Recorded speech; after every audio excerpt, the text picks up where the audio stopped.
उसको एकदम कीजिएगा, बहुत ही इंपॉर्टेंट है।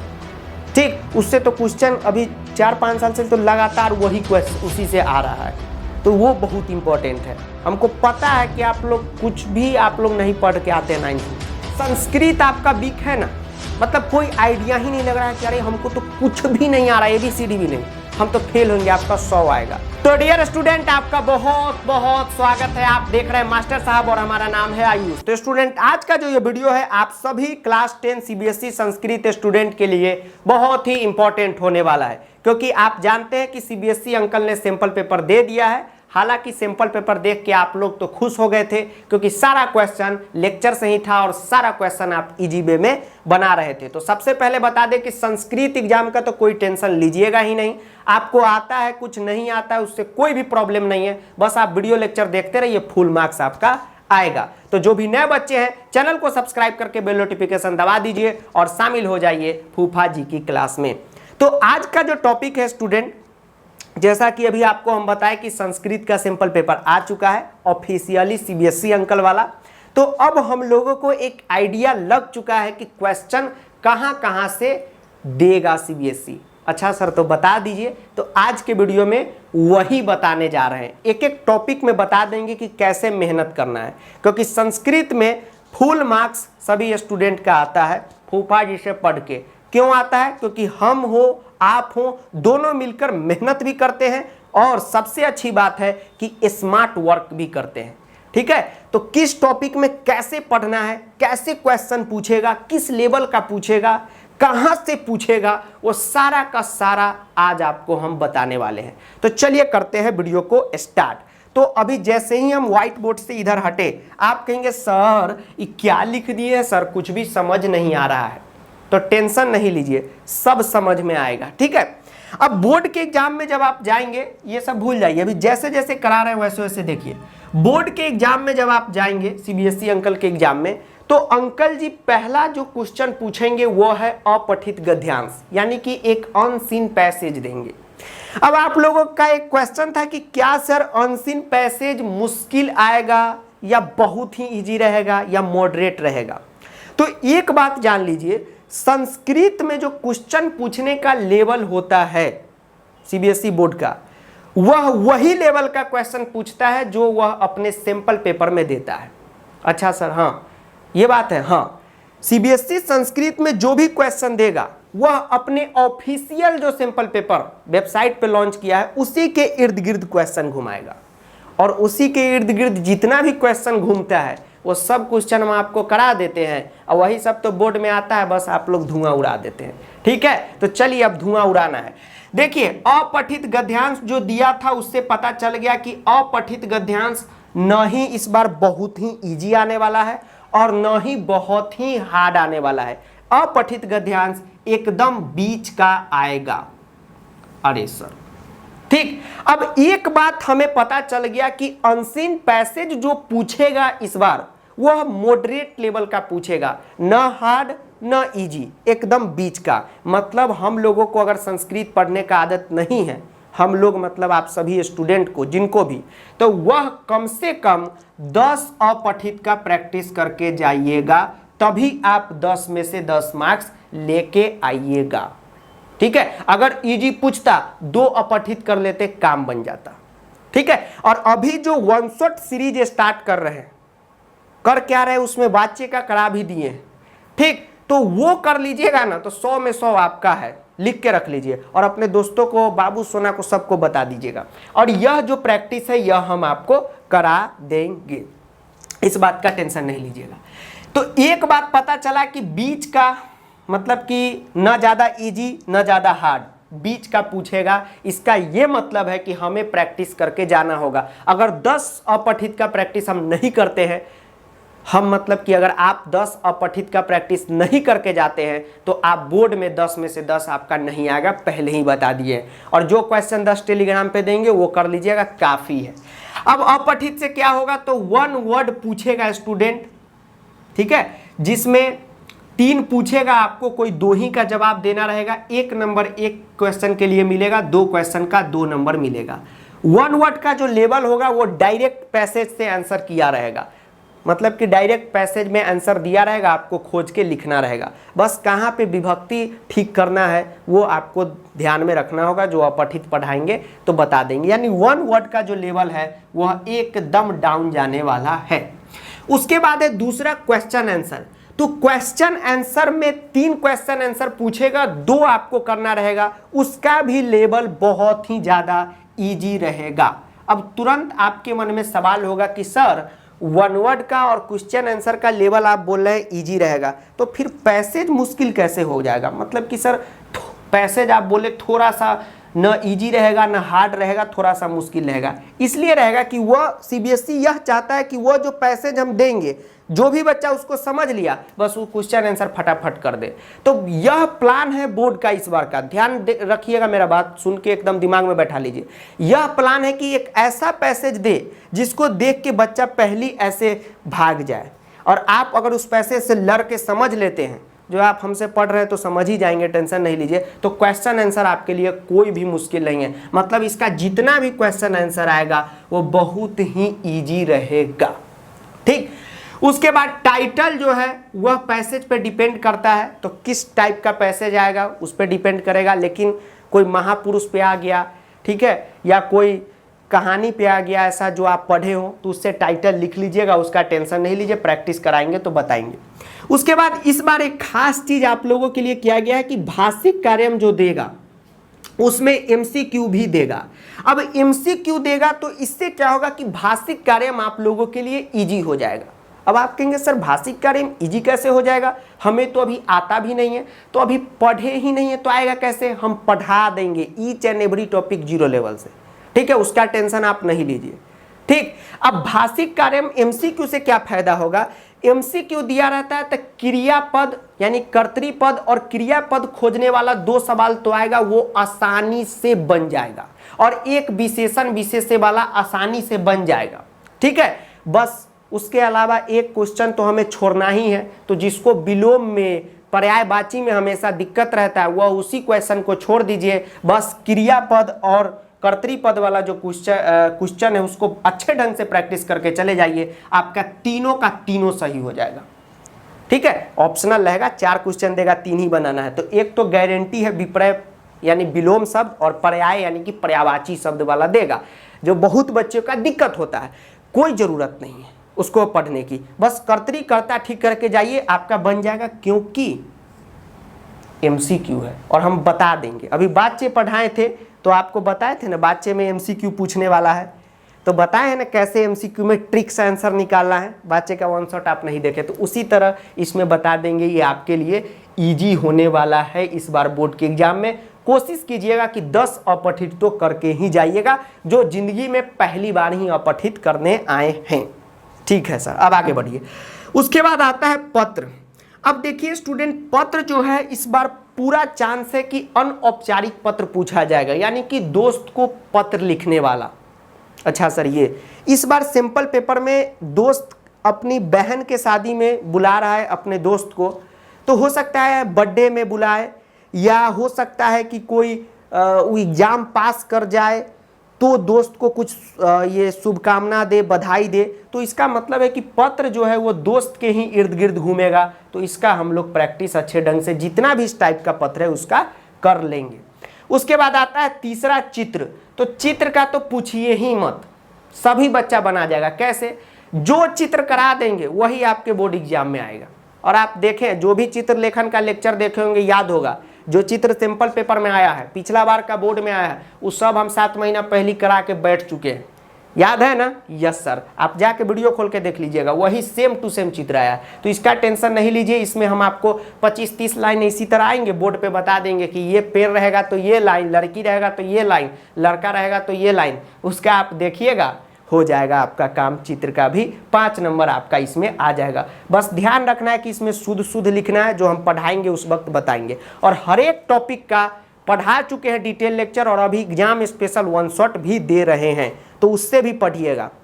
और एक और जरूरी बात आपको बता देते हैं कि संस्कृत आपका वीक है ना, मतलब कोई आइडिया ही नहीं लग रहा है कि अरे हमको तो कुछ भी नहीं आ रहा है, ABCD भी नहीं, हम तो फेल होंगे, आपका 100 आएगा। क्योंकि हमको पता है कि सबका संस्कृत वैसा ही है, इसलिए अलग ढंग से पढ़ाते हैं। तो पढ़िएगा हमसे, जो भी नए बच्चे हैं, और फुल मार्क्स आएगा। ये ना हो कि बाद में पछताना पड़े, ठीक है। और जो भी बच्चे चाहते हैं कि पर्सनली हमारे गाइडेंस में पढ़े, ठीक है, जो भी उनके मन में डाउट हो, छोटा से छोटा, बड़ा से बड़ा डाउट, वो स्कूल टीचर की तरह नहीं कि है नहीं बताएंगे, या ट्यूशन टीचर की तरह, जो भी डाउट है वो चाहते हैं कि हमसे पूछे, हमारे पर्सनली गाइड में पढ़े, तो वो पर्सनली गाइड में पढ़ सकते हैं। तो आप प्रो बैच को ज्वाइन कीजिएगा, ठीक है। प्रो बैच क्या है, फुल डिटेल वीडियो बना दिए जिसकी लिंक डिस्क्रिप्शन में, ठीक है। प्रो बैच को जरूर ज्वाइन कीजिएगा। ऐसा बैच आपको हो सकता है भविष्य में कहीं मिले ना मिले, इसका फायदा आप जमकर उठाइएगा, ठीक। अब आगे चलते हैं। उसके बाद चौथा टॉपिक जो है वो है स्टूडेंट अनुवाद का। तो अनुवाद जो है, एक बात ध्यान में रखिए कि अनुवाद जो है वह सिंपल अनुवाद नहीं आने वाला है। पहले बात ध्यान में रखिए कि अनुवाद जो भी पूछेगा सीबीएसई बोर्ड, वह एक ही क्वेश्चन में कारक, काल, विभक्ति, उपपद विभक्ति जो 9th में नहीं पढ़े होंगे, यस सर, धातु, सारा चीज एक ही अनुवाद में लगा के बोले तो मिक्सअप क्वेश्चन पूछेगा।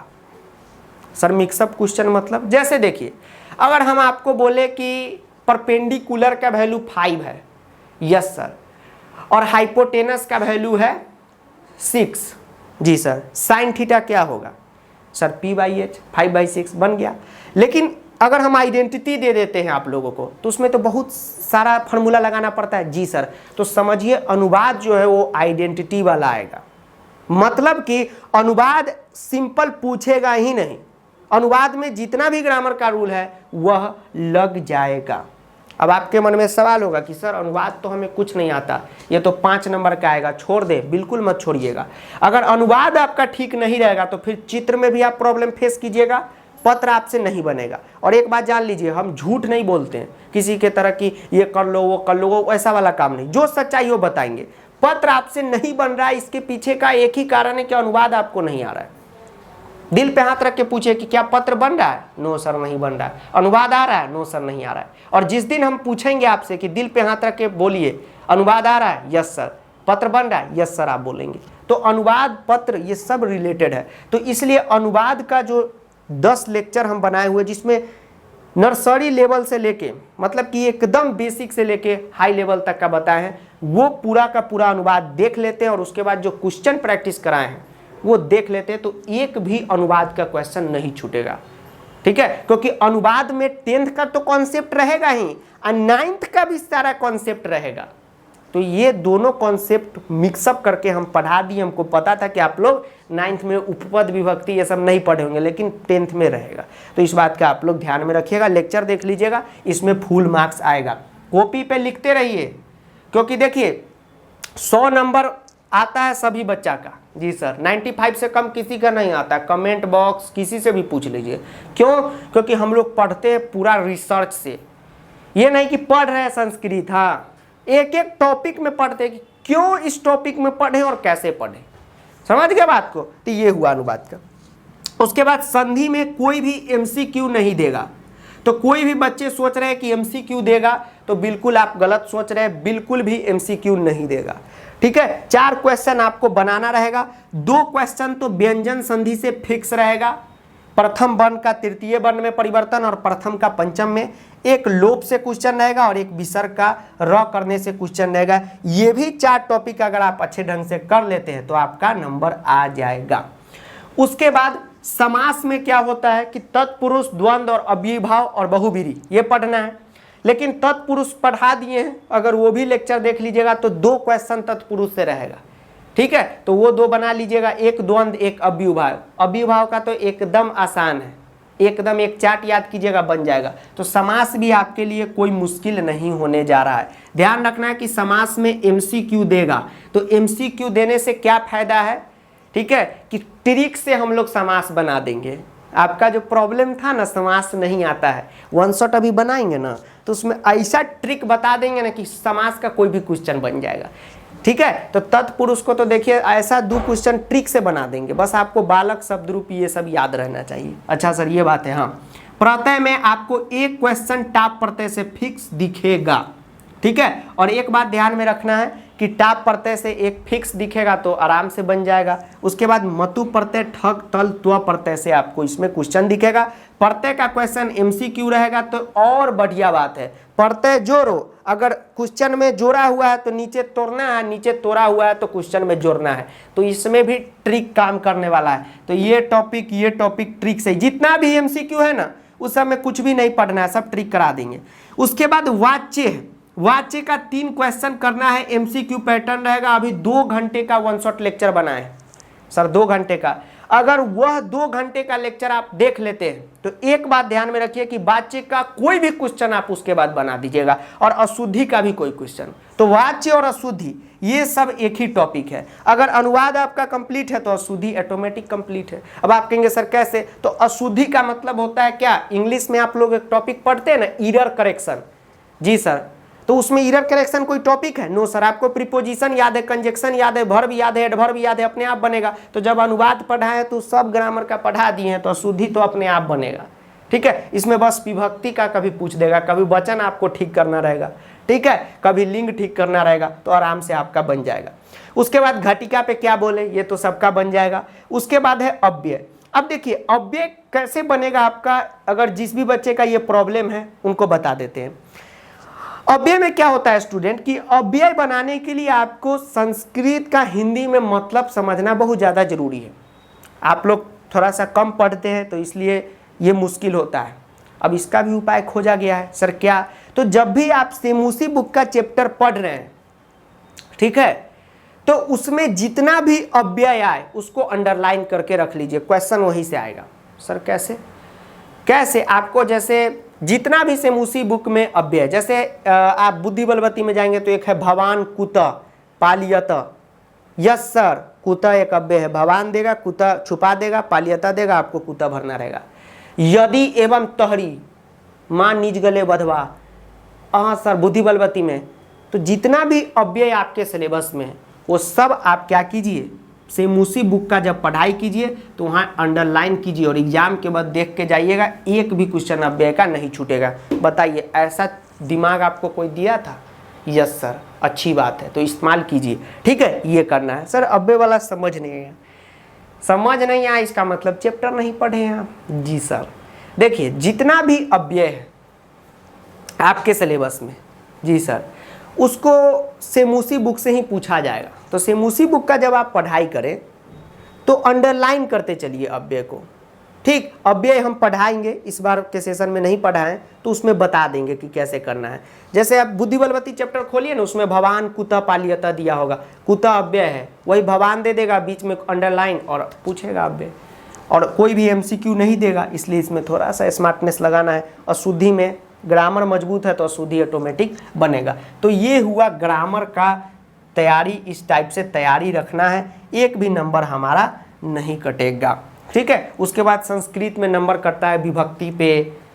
ठीक है, गलत ग्रामेटिकल एरर आप लिखेंगे उस पे कटेगा। तो एक बच्चा का कॉपी चेक करके आपको बता देंगे कि कैसे नंबर आपको मिलेगा, कैसे कटेगा। अब आते हैं सेमूसी बुक के पढ़ाई में, उससे पहले देख लेते हैं कि रिकॉर्डिंग हो रहा है कि नहीं। और सारा टॉपिक का वन शॉट लेक्चर बना रहे हैं, ठीक है, तो टेंशन नहीं लीजिएगा। और 100 प्रॉमिस कर दिए तो कर दिए। हमको पता है कि आप लोग कुछ भी आप लोग नहीं पढ़ के आते हैं 9th में। यस सर, तो सर पढ़ा दीजिए ना, तो सब पढ़ा देते हैं, इसलिए टेंशन नहीं लीजिएगा। उसके बाद आता है सेमूसी बुक। तो सेमूसी बुक से टोटल 30 नंबर का क्वेश्चन पूछा जाएगा। और समझिए अव्यय भी यहीं से रहेगा, तो 3 नंबर ये भी जोड़ लीजिए। और जितना बेहतर आपका सेमूसी होगा, प्रत्यय समास संधि में भी आपको हेल्प मिलेगा। तो समझिए 30 नंबर तो सीबीएसई अंकल कहते हैं, ऑफिशियली 40 नंबर का है सेमूसी बुक। अब सेमूसी बुक से कैसे आपको पढ़ाई करना है, कैसे कैसे क्वेश्चन आएंगे, तो सेमूसी बुक से गद्यांश, पद्यांश और नाटक्यांश, ये 3 टॉपिक से आपको टोटल 15 नंबर का सिर्फ और सिर्फ क्वेश्चन आंसर आएगा और भाषिक कार्य में आएगा। अब समझा रहे हैं, रुकिए समझा रहे हैं सारा। रास्ता जानना जरूरी है। जैसे मान लीजिए कि ये यहाँ पे आप खड़े हैं और ये है 100 नंबर, तो ये मंजिल तक जाने के लिए रास्ता मालूम होना चाहिए ना कि कैसे पढ़ना है। ये नहीं कि सेमूसी बुक लेके पढ़ रहे हैं। कुछ लोग क्या करते हैं, जैसे अभी हम पूछेंगे बुद्धि बलवती का कहानी याद है? जी सर याद है। बताइए तो सर एक बुद्धिमती थी गई पिता के घर, क्वेश्चन आंसर पूछेंगे नहीं बनेगा। तो ऐसे समरी इंग्लिश वाला में पढ़िएगा, संस्कृत में नहीं। तो गद्यांश का मतलब क्या हो गया? गद्यांश का मतलब हुआ कि आपके सेमूसी बुक का जितना भी स्टोरी वाला चैप्टर है, जैसे बुद्धि बलवती सदा है, ठीक है, जननी तुल्यवत्सला है, समझ गए, विचित्र साक्षी है, ये सब क्या है? स्टोरी वाला चैप्टर है, तो वो गद्यांश में आता है। पद्यांश का मतलब हो गया श्लोक वाला चैप्टर, सूची पार्यावरणम, सुभाषितानी, तो ये सब जो चैप्टर है ये सब श्लोक वाला चैप्टर है। नाटक्यांश में नाटक वाला चैप्टर, शिशुलालनम, सौहार्दम प्रकृते शोभा, ये सब नाटक वाला चैप्टर है। अब एक गद्यांश वाला कोई भी चैप्टर से 1 वर्ड पूछेगा 2, ठीक है। एक पद्यांश वाला कोई भी चैप्टर से 1 वर्ड पूछेगा 2, एक नाटक्यांश वाला चैप्टर से कोई भी 1 वर्ड पूछेगा 2। गद्यांश में आपको बता देते हैं इंपॉर्टेंट चैप्टर क्या है। देखिए स्टूडेंट, इस बार क्या किया है, सिंपल पेपर में जननी तुल्यवत्सला से क्वेश्चन डाला है, तो एक बात तय है कि पॉसिबिलिटी थोड़ा सा डाउन हो जाता है कि बोर्ड में भी जननी तुल्यवत्सला से क्वेश्चन आ जाए, तो इसका मतलब तैयारी नहीं करना, तैयारी करना है, लेकिन मेन जो हम लोगों को क्या कहते हैं फोकस करना है वह है बुद्धि बलवती का एक भी क्वेश्चन मत छोड़िए, क्योंकि 90% चांस है कि गद्यांश का जो क्वेश्चन आंसर आएगा वो बुद्धि बलवती से आएगा, ठीक है, वो मोस्ट इंपॉर्टेंट चैप्टर है। उसके बाद पद्यांश में जो स्टूडेंट चैप्टर होता था, अभी तो टर्म 1 टर्म 2 करके सब बकवास कर दिया था, तो मतलब बकवास अच्छा था, बकवास का मतलब होगा कि सिलेबस ऐसे वैसे कर दिया था, पैटर्न चेंज हो गया था ना, इसलिए पद्यांश में जो है सूची पार्यावरणम और सुभाषितानी, ये मोस्ट इंपॉर्टेंट चैप्टर है, इसको ध्यान में रखिएगा। नाटक्यांश में शिशुलालनम है और सौहार्दम प्रकृति शोभा है, तो सौहार्दम वाला जो चैप्टर है 7वां नंबर चैप्टर, वो ज्यादा इंपॉर्टेंट है, ठीक है, तो उसको एकदम कीजिएगा, बहुत ही इंपॉर्टेंट है, ठीक। उससे तो क्वेश्चन अभी 4-5 साल से तो लगातार वही क्वेश्चन उसी से आ रहा है, तो वो बहुत इंपॉर्टेंट है। तो ऐसा नहीं कि शिशुलालनम को नहीं पढ़ना है, उस सारा पढ़िएगा तब 100 आएगा, लेकिन मेन फोकस पहले काम सब किसको खत्म करना है, तो बुद्धि बलवती, सूची पार्यावरणम, सुभाषितानी सबका कंप्लीट कीजिएगा।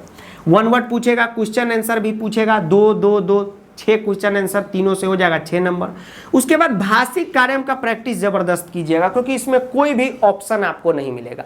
तो अभी चैप्टर का जब हम 1 शॉट डालेंगे तो उसमें भाषिक कार्य, क्वेश्चन आंसर सब करा देंगे एकदम बोर्ड पैटर्न का, तो टेंशन नहीं लीजिएगा।